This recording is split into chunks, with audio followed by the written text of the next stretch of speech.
Во комплицираните односи на денешницата, кога човештвото повторно се најде на опасна линија, надворешната политика на Русија е насочена кон формирање на обединувачка и позитивна агенда и развивање на взаемно полезна соработка со сите држави заради осигурување еднаква безбедност за сите и решавање на конфликтите преку разумни компромиси. Ние никому не се наметнуваме и не се обидуваме да придобиеме едностранни предности и врз овие принципи се темелат нашите односи со Северна Македонија,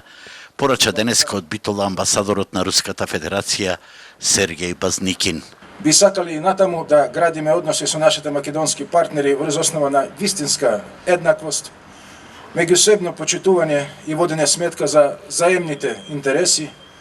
доверба, посветност на општо признаените норми на меѓународното право, намешање во внатрешни работи, почитување на суверенитетот и на територијалниот интегритет.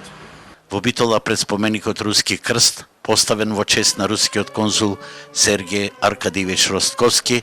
кој таму во атентат беше убиен во 1903 година, со положување цвеќе, традиционално беше одбележан денот на руската дипломатија.